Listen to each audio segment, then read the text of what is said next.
Tawag na lang ako sa telephone number. Pwede na dito si Tel. Ikaw sabi niyo muna po siya kung papayag. Wala. Ako. Hapon? Wala namang presyo ka hapon ah. Dito nakarang ano, araw-araw na ako hapon yun. Okay na yun, sir. Balik lang yun. Wala naman tayong problema sa pulagin mo. Ayun po sa iyo. Bawal natin talaga. Oo nga. Ano yun, sir? Ay, bawal ko sa amin.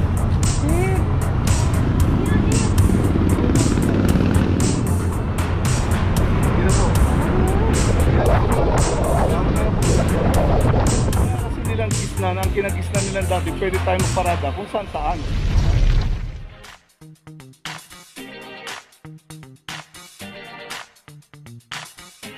Papajo TV!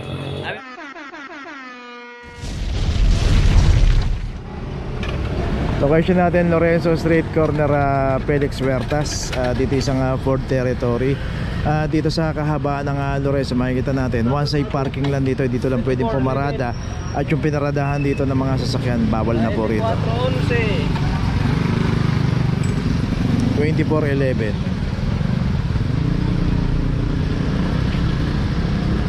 Lahat ba to? Nasa kabila ba din?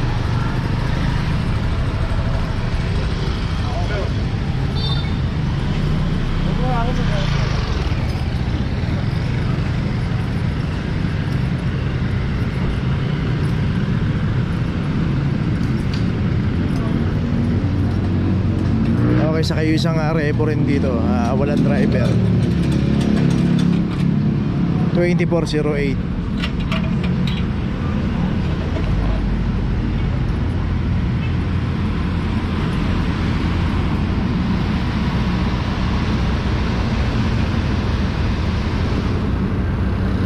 Dalawa na yung naklab dito. So, yung isang Fortuner ayun, meron driver, umalis na doon sa pinaradahan niya. Tapos yung isang sasakyan naman na revo rito, yun sira, parehas flat, hindi na kailangan na to towing na. Saka yung isang sasakyan doon na yun may driver.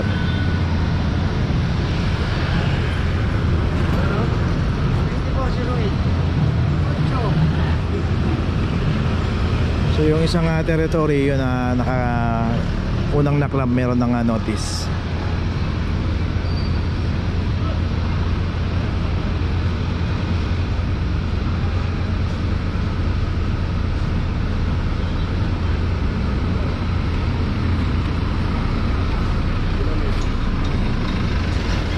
Okay, yung isang rebo may notice na. Tuloy na tayo.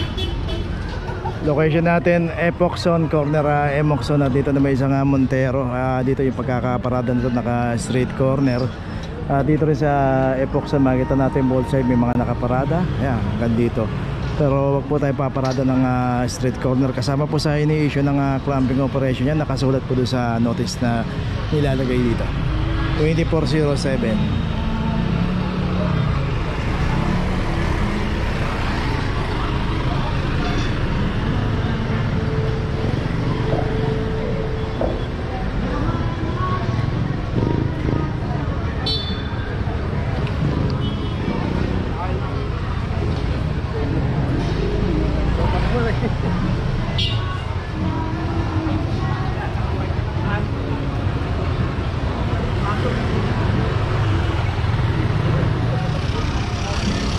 Matawag kagad, matanggal kagad kasi may lakad pa ako eh. Tapos lang namin kumain. Pwede naman, tawag lang ako sa telepono. Ito, tatawagan niyo po. Usapin niyo na lang po siya. Dito, hindi naman dito sinisettle. Tawag na lang ako sa telephone number. Pwede na dito si Tel. Ikaw sabi niyo muna po siya kung papayag po. Okay, so yun ay paliwanag na. Tuloy na po tayo.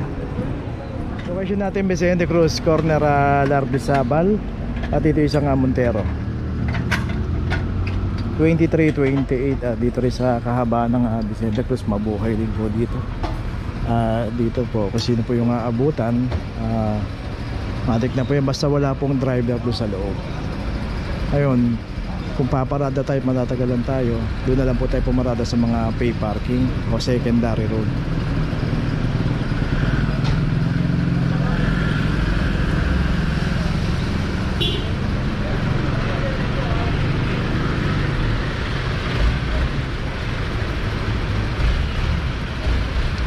Dar Rizabal, Paps. Ayun, ikita mo yung truck na yun, no? Malaki na yung parada ng malaga, no? Hindi pa lang hindi. So may tinuturo doon si sir, yung truck daw.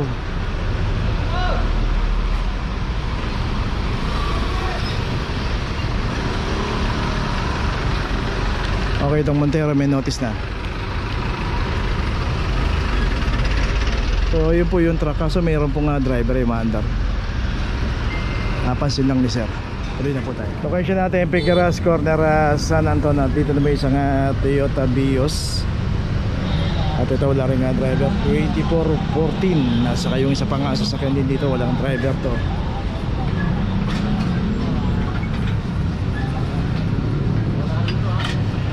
At dito yung isang Hyundai Accent 2324. Ito pa yung isang L300 2410.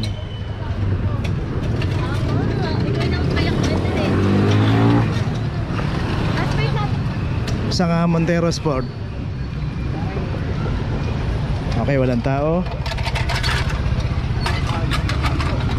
So dito apat na yung naklam dito. At dito rin makikita natin bawal pong pumarada rito. Hindi po pay parking ang kahaba ng Figueras. Dahil dito nakaparada to sa may isang simbahan dito, Our Lady of Loreto. From number 2329. Okay, sinili pang mabuti. Wala talagang driver. So dito kung paparada tayo, may mga pay parking po rito. Punta po tayo dyan sa may Epoxon, sa may tapat ng Lianas. Yan, pay parking po yan. Okay, pumasok tayo dito sa San Anton. Pagdating ng De Los Reyes Street sa Carreten, may pay parking po dyan. Medyo malayo lang, lalakad lang tayo ng konti. Effort tayo, pero yun nga, safe naman tayo. Kasi dito tayo pumarada, pagka inabutan tayo rito, matik na po yun.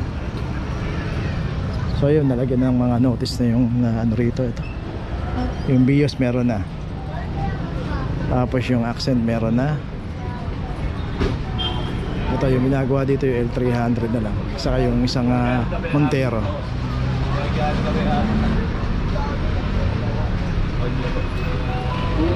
Ano lang yung hinihila. Paglabas mo wala rin.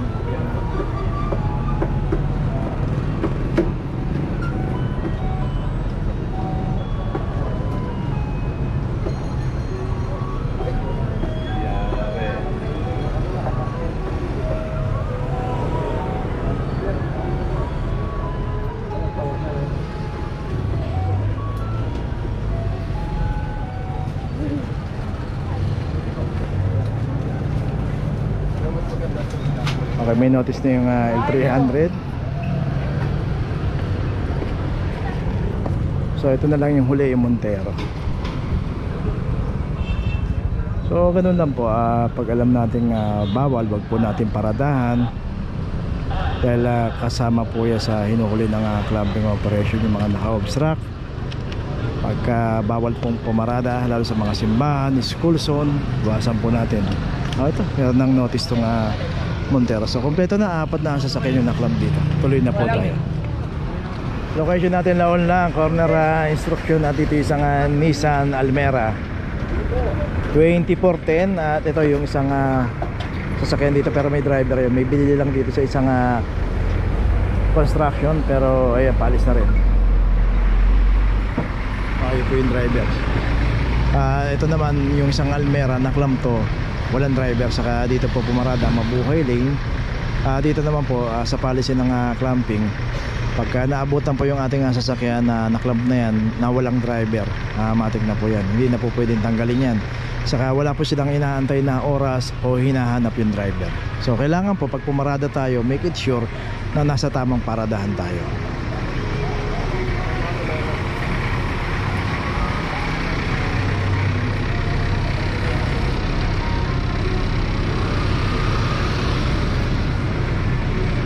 Okay, may notice na ilalagay na lang. Tuloy na po tayo. Wala. On! Location natin nila Puente Street, corner Pardo. Hapon? Wala namang presyo kahapon ah. Dito nakarang ano, araw-araw na ako hapon yun. Okay lang yun, sir. Pinabalik lang niya Okay lang yun, sir. Marami naman pantubos eh. Ito isang MG ang naklam dito. Kawawa daw sabi ni sir. Pero yun nga, kung lagi siyang nakaklam, dapat huwag na siyang pumarada doon sa bawal. Kasi every time na madadaanan talaga siya ng traffic, makakaklam po talaga. 23:30.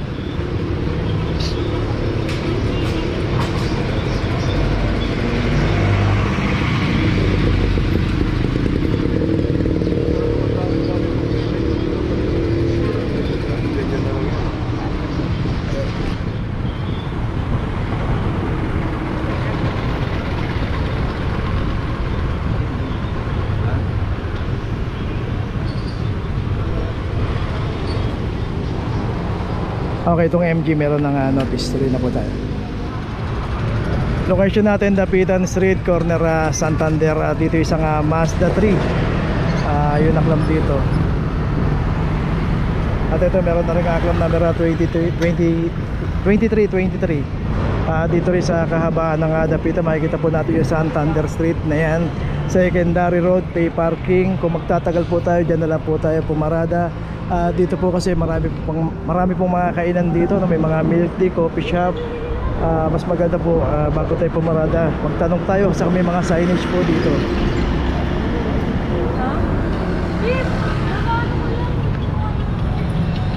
Wala naman tayong problema sa kulay ginawa mo. Ayun po sa bawal natin talaga. Oo nga. Ano yun, sir? May sanitis na po tayo. Bawal tayo.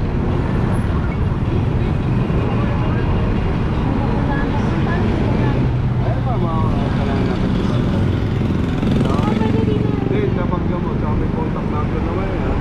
Tawagan mo, may mag-assist naman po.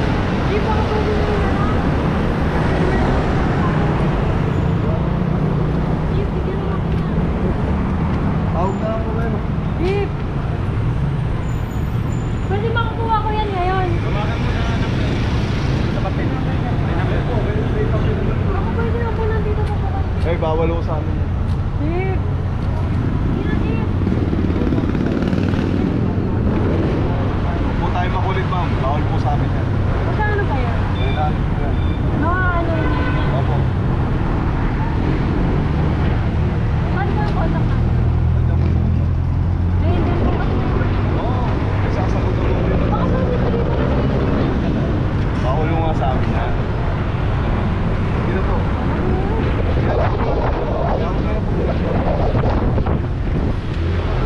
Okay, hindi malaman. Si ma'am nag-o-offer, pwede na raw dito bayaran, bigyan na lang daw. Bawal yun. Okay, nandito na ngayon tayo sa opisina ng clamping, sa impounding dito sa Central. Dito na po nagtatapos ang ating vlog. Maraming salamat po sa mga subscriber, sa mga viewers, sa mga napadaan po sa ating channel. Maraming salamat po sa mga suporta nyo. Sa mga hindi pa po nakakapag-subscribe, subscribe na po tayo mga kabayan. Maraming salamat po. Mabuhay!